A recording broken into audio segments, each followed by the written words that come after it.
Hey everybody, this is my 125 gallon native tank, and my regular viewers will know that I've recently done some work to this tank. I've added some woodwork to it, and I don't want to show that off just yet, but I did want to give everybody a little bit of a look at how the new minnows in the tank look without giving away too much of the scape of the rest of the tank.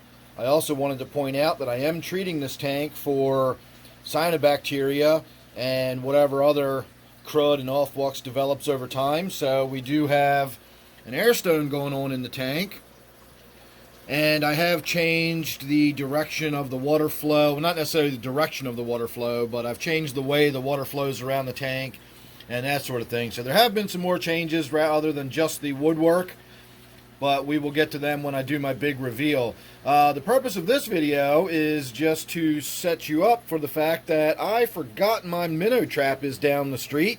It's been down there for 4 or 5 days now, and despite it being a gray, chilly, rainy, dreary day, I'm going to have to get down there because, again, it's been days since I've emptied my minnow trap. So we're going to take a little walk down the street. It's not going to be bright and sunny. It's not going to be particularly pleasant.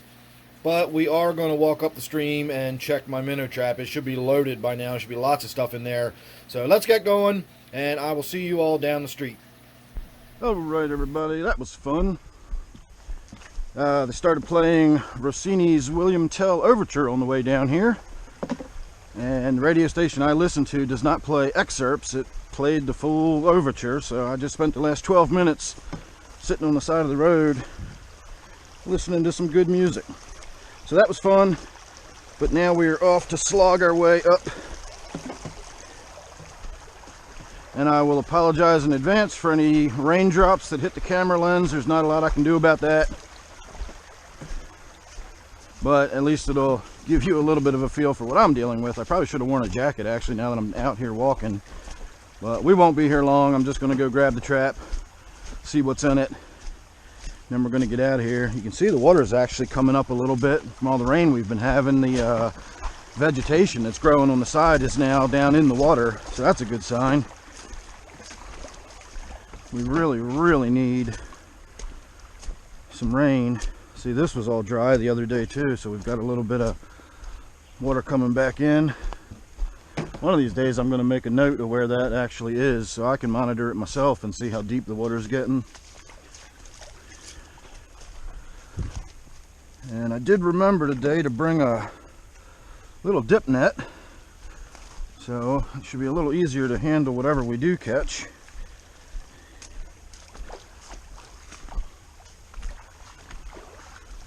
That's if my trap's even still up here after all this time. I can see the string, so it's probably still there.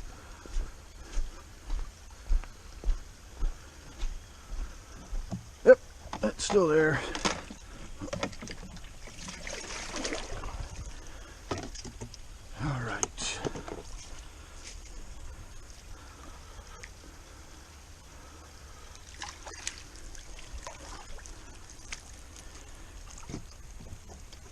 Definitely have a big old creek chub in there.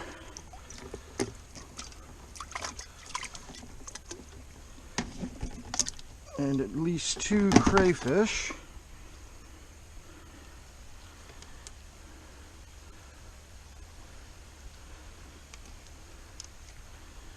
And we are done with this, I think, probably for at least the next several days, if not for the rest of the season. I don't know if we're going to be coming back down here or not.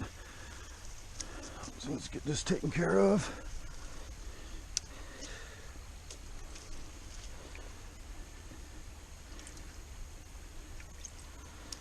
So we can definitely rule out the creek chub. He barely even fits in the net. It's a pretty good size one.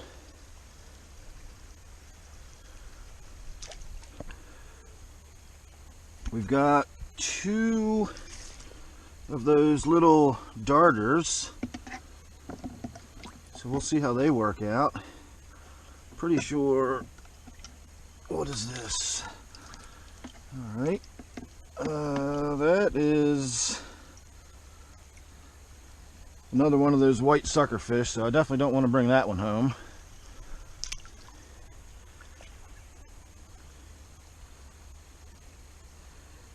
And then it looks like the rest of these are going to be minnows of various sorts. This one minnow looks kind of interesting. I want to get it out of there and have a look at it. It's just another one of those brown Notropis species, whatever they are. That's another one of these interesting little minnows that I'm not sure what it is. In fact, that actually looks like, that's a baby. That's one of those little white suckerfish. It's a really small one, so I don't want that in there either. Let's see if we can find any more that I don't want.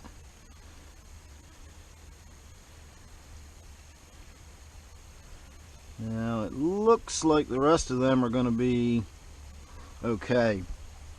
So I think what we'll do is we'll take those two little darters or sculpins, whatever they are. I think they're sculpins. We will put them in my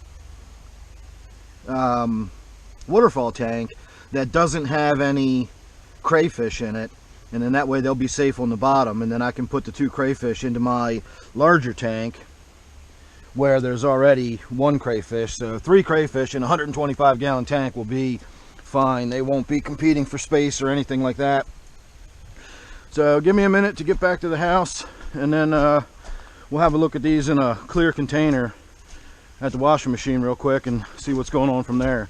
So sit tight and I'll see you back at the house. All right, everybody. These are actually in my water already. The last time I did this, the washing machine was running and I had to wait for it to finish, and by the time it was done, the cold water had caused sweat to form all over the jar here, and we weren't able to see into it. And so today what I did was, I have a way to bypass my water system, and I can run water literally straight out of the ground.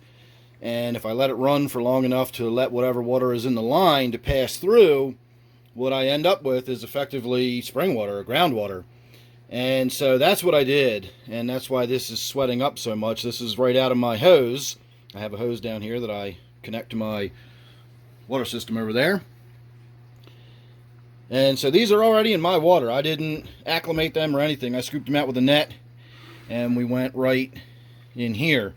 The reason I did that is I'm going to mess around with the water from the stream a little bit. I want to check its hardness, see if there's any nitrates in it, maybe check its pH, total dissolved solids, that sort of thing.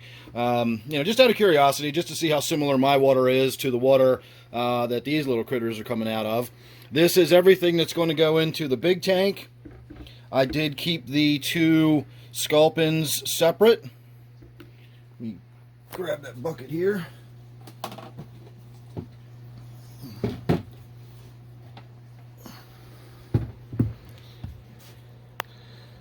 So one's hiding under that leaf in the corner. That's another reason I didn't want to just pour this water out. We can get him to swoosh around a little bit. There we go.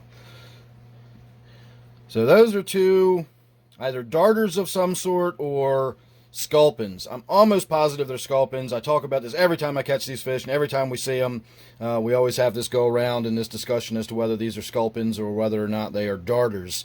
Again, for me, it's academic. I don't really care what they are. I just think they're cool little fish, and I've never had a ton of success in keeping them. And I'm not sure if it's because of crayfish devouring them or if it's because my water is just not right for them. So I guess we're going to try again and see what happens. We're going to put them in a tank with no crayfish this time and see what happens. Although that's what I did last time and we didn't have much luck keeping them. So we'll see. Anyway, that's where we're going to stop today's video. Again, don't want to show you the big tank just yet in its entirety. I want to let it settle in a little more before I give away the big reveal. So sit tight and you will see that soon enough. So thanks for watching this one. Make sure you subscribe. Don't forget we are talking about my 125 gallon native tank. And I'll see you real soon in the next one. Thanks again.